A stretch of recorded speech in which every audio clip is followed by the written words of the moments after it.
اور ایک دوسرے کے لیے کیئرنگ بن جائیں، لونگ بن جائیں، پروٹیکٹنگ بن جائیں. جس طرح لباس ہمیں کیئر پرووائڈ کرتا ہے،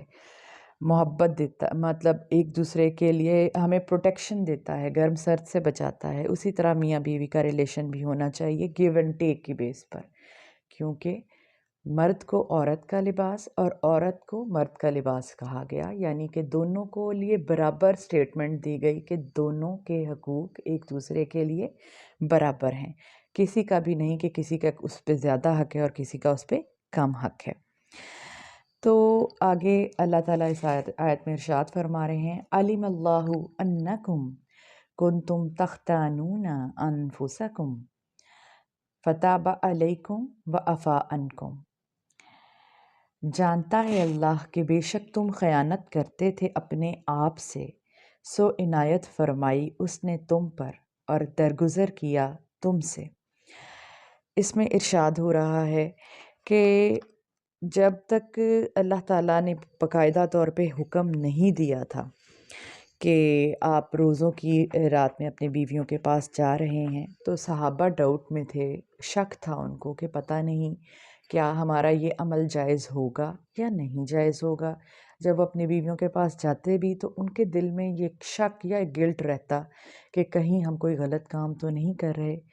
تو ایسے ہی لگ رہا ہوتا جیسے وہ کسی امانت میں خیانت کر رہے ہیں. تو یہاں اللہ تعالیٰ اس بات کو کلیئر کرتے ہوئے کہتا ہے کہ آپ کو اللہ کو معلوم ہو گیا کہ تم خیانت کر رہے تھے، تو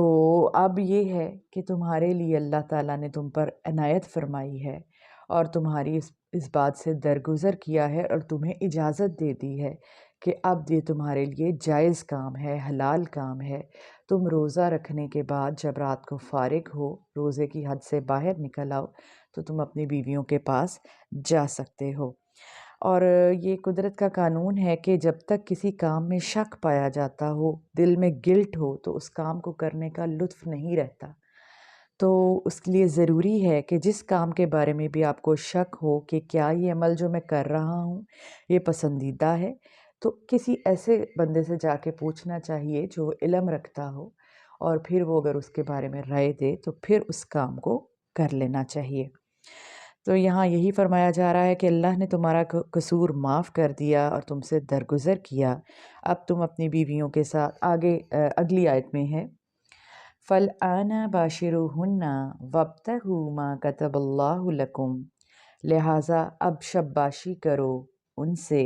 یعنی اپنی بیویوں سے، اور طلب کرو اس کو جو مقدر کر رکھا ہے اللہ نے تمہارے لیے. اللہ تعالیٰ نے یہاں اجازت دیتے ہوئے کہا کہ اب تم اپنی بیویوں کے ساتھ مباشرت کر سکتے ہو، اور اس کام کو جائز جو کر دیا گیا ہے اب اس سے تم لطف حاصل کر سکتے ہو. ہمارے دین میں شادی بھی ایک عبادت کا درجہ رکھتی ہے، اسی طرح میاں بیوی کا جو تعلق ہے وہ بھی عبادت کا درجہ رکھتا ہے. تو یہ اب جب اس چیز کو عبادت کہہ دیا گیا تو پھر اس کی لذت میں اضافہ ہو جاتا ہے. اب کسی کے دل میں کوئی شک نہیں رہنا چاہیے، اس آیت میں اس شک کو دور کر دیا گیا. پھر آگے ارشاد ہوتا ہے، وَكُلُوا وَاشْرَبُوا حَتَّى يَتَبَيَّنَ لَكُمُ الْخَيْطُ الْأَبْيَضُ مِنَ الْخَيْطِ الْأَسْوَدِ مِنَ الْفَجْرِ. اللہ نے ہاں جی، اور کھاؤ اور پیو یہاں تک کہ نمایاں نظر آ جائے تم کو صبح کی سفید دھاری رات کی سیاہ دھاری سے فجر کو. اس میں ٹائم لیمٹ بتا دی گئی. روزہ ہمیں ٹائم مینجمنٹ میں سکھاتا ہے کہ کس طرح سے ہم نے کس ٹائم پہ کھانا شروع کرنا ہے، کس ٹائم پہ کھانا ختم کرنا ہے، سحری کے اوقات اور افطاری کے اوقات. کچھ لوگ بہت اسٹرکٹ بیہیویئر کرتے ہیں اس میں کہ جی بالکل جو ٹائم ہو گیا اس پہ رکھ لیا اور اس سے ایک لقمہ بعد میں نہیں کھا سکتے، یا کھولنے کے وقت بھی ایسا ہے. تو اللہ تعالیٰ کے نبی فرماتے ہیں کہ اگر جو ہے آپ کی آنکھ لیٹ کھلی ہے اور آپ کے پاس مطلب آپ کھا رہے ہیں اور اذان ہو گئی ہے، تو جو چیز آپ کھا رہے ہیں اس کو مکمل کر لیں. اتنا مارجن اللہ تعالیٰ دیتا ہے، اس میں بہت اسٹرکٹنس نہیں ہے کہ جو ہاتھ میں لقمہ ہے آپ اسے کھا سکتے ہیں، مکمل کر سکتے ہیں. اور لیکن یہ ہے کہ اس کو ایک شعار نہ بنا لیا جائے، جیسا کہ ہوتا ہے کہ جی اگر ہمیں ریلیکسیشن ملی ہے تو ہم لیٹ آنے کو اپنی عادت بنا لیں. تو جہاں بھی ہمیں تھوڑی ریلیکسیشن ملتی ہے ہم اس وہ چیز کو اپنی عادت بنا لیتے ہیں. عادت نہیں ہونی چاہیے لیکن وقت کی پابندی ہونی چاہیے، مگر جہاں پہ تھوڑی ریلیکسیشن ملتی ہے اس چیز کو بہت ٹائٹ نہیں کرنا چاہیے. تو یہاں ٹائم لیمٹ کیا بتائی کہ صبح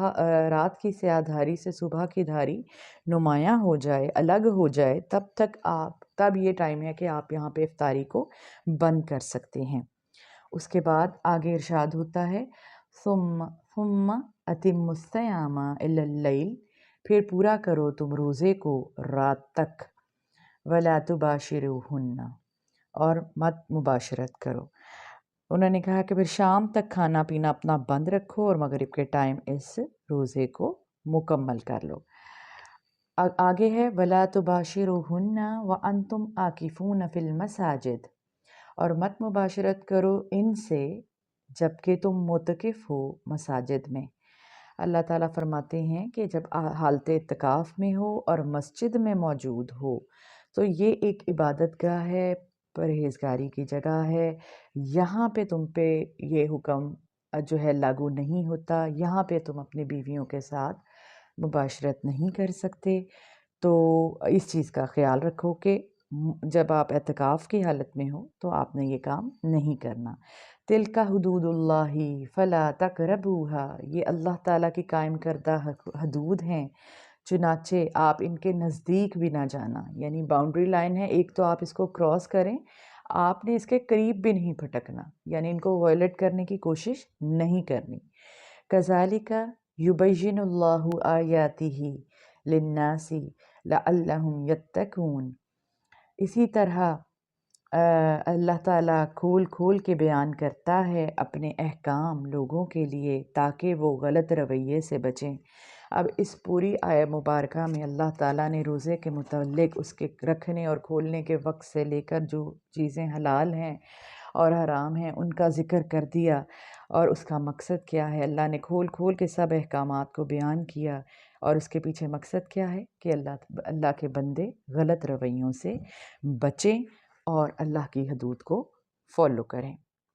اللہ تعالیٰ ہمیں قرآن پاک کو پڑھنے کی، سمجھنے کی اور اس پر عمل کرنے کی توفیق عطا فرمائے. وَلَا تَأْكُلُوا أَمْوَالَكُمْ بَيْنَكُمْ، اور نہ کھاؤ تم ایک دوسرے کا مال، بالباطلی،